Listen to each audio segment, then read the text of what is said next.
Hi, this is Link, and I'd like to make a video about the idea of covering. And covering is this idea that you hear about in some churches, usually Pentecostal or charismatic churches, usually charismatic or a third wave, which some consider to be charismatic or a subset or a separate group. Anyway, covering takes many different forms, and some of it can be rather toxic, some of it can be a little less so. The one idea of covering is that, well, you need to have a leader who is your spiritual covering, and that this leader, some of the more toxic forms of it, or if you make a decision because your leader tells you to do so, you're not responsible for your actions, and the leader will stand before God and you're off the hook. That's a more toxic version of it. Um, I've also heard it on the other end of the spectrum. I've heard covering used to describe, in a certain country I was in, that if you have a denomination as your covering, they're your legal protection in case the government, somebody asks you, what's your legal authorization for having this meeting and things like that. That's a little bit different concept than what we hear in the U.S. normally. But I asked a preacher one time what the biblical basis for covering was, and he referred me to 1 Corinthians 11. And he said, and I look it up, or I was familiar with the passage.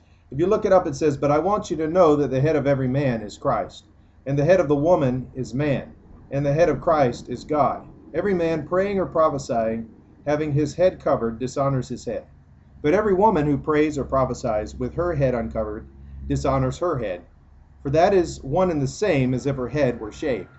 For if a woman is not covered, let her also be shorn. But if it is shameful for a woman to be shorn or shaved, let her be covered." So Paul is talking here about head coverings, and people talk about whether this can refer to long hair, or how to translate the passage and various issues. And I won't go into whether women should wear head coverings, but what I will go into is this passage says a man should not cover his head. So if a pastor is my covering, I shouldn't then I shouldn't have a covering because I'm a man, right? How does this passage teach the covering doctrine? Also, if you're a woman and you want to have a covering, I really recommend that you don't try to wear a pastor on your head, especially one of these really heavy-duty, hefty guys like they have in the South. That some of them that could weigh a lot more than you might break your neck. So I recommend, if you want to wear a head covering, wear something made out of cloth or something like that so that it can fit on your head. Anyway, my point is, of course, that's kind of ridiculous, and that's my point, is this passage doesn't teach anything about covering, and this is one of those few passages that talks about covering. It doesn't talk about covering in the sense of a person. It's talking about literal covering to wear on your head for women. So, or hair. But anyway, the point is, this covering doctrine is not in the passage. And I can't find it anywhere in the Bible. And I got a little parable for you. I want you to imagine that some missionaries go to this island off in the middle of the ocean somewhere. And on this island, the people when they gather people together, they have a little wooden box, kind of a hollow wooden box with a mallet that serves as kind of a wooden bell. Okay, they actually have those in Southeast Asia that vendors use. But let's just imagine on this island, whenever they have a meeting, they like to hit the bell. Dong, dong, dong, dong. Okay, so the missionaries go away, a church develops, they develop some of their own customs, and in a big debate after 5 or 10 years breaks out in the church, and they start having this big theological debate about who should ring the bell. Should it be one of the elders? Should it be the deacon? Should it be the subdeacon?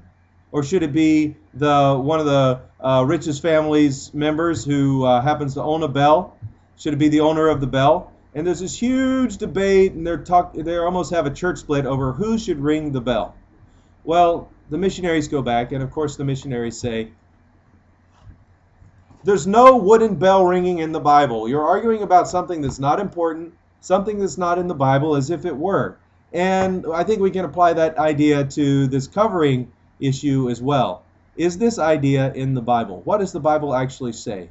Some people are taught you have to have a covering. If you don't have a covering, you're in danger and bad things can happen to you. But does the Bible teach this concept of covering? I think that we should stay away from terms like covering because it is used in so many different ways.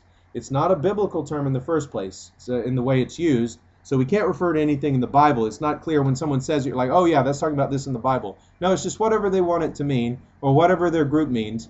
And then one person hears teaching on covering and applies their own definition from their own group, and it creates a lot of confusion. So, I mean, I would just recommend that we not use terms like this in the way that they're being used, because they create confusion. And if people are taught you have to have a covering, and then they hear, oh, you know, you're not responsible for your decisions if the covering tells you to do it, if your covering tells you to do it. What does the Bible actually say? The Bible teaches that we are to be persuaded by them who guide you. The King James says, obey them that have the rule over you, but you can look up the Greek words for that. Be persuaded by them who guide you, yield to their persuasion. It teaches us that we're supposed to be joined and fitted together in Ephesians 4, and that we all need each other's ministry. So we need the ministry of people who are gifted to lead, teach, pastor, the eldership ministry in the church. We need people who teach, we need leaders and all that kind of stuff. So they have a role in the body of Christ. But this idea that they own you or they're your covering, that's not a biblical concept either. So I recommend, just if you want to hear my opinion on it, I recommend we don't use the word covering in that sense to refer to leadership as a covering, because it doesn't have anything clearly in the Bible that it refers to. It can mean a lot of things, some of them bad, depending on the perspective of the listener. So those are my comments on the issue of covering. And God bless you, and thank you for watching this video.